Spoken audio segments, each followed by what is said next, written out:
Hi, Elliot here, and welcome to the Power of Mysticism.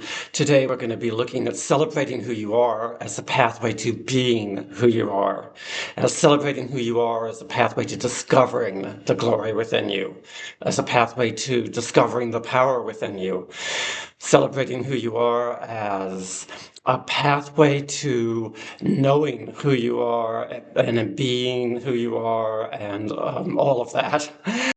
I am doing that in many ways these days, and one of the main ways is my altar that I created a few days ago.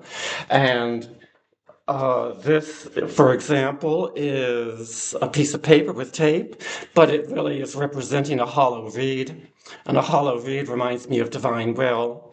And we all have all of God's qualities, all of God's attributes. Divine will is one of them. So that's on my table. I recently took a piece of paper and taped it onto the altar, and it has the word grace on it. And it's in a rainbow. It's in an arc, grace. So I can just gaze at that for a couple of minutes, and it reminds me of the grace that I am. And then I've got a jar which has the word beloved on it, and of course I am the beloved of the cosmos.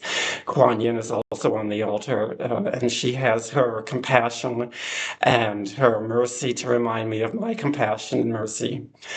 So there, when I sit in front of the altar, that's just one way in which I can celebrate who I am. And of course, it's something we can just do without any assistance from an altar or anything. We can just remember who we are throughout the day. There are a lot of books out there, especially the books of channeled ascended masters.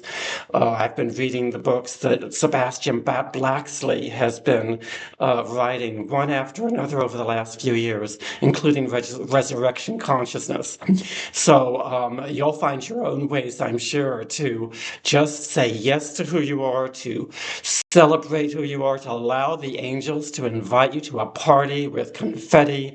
And, in your quiet time in the morning, you can just allow anything that is uplifting to be the primary focus of your quiet time.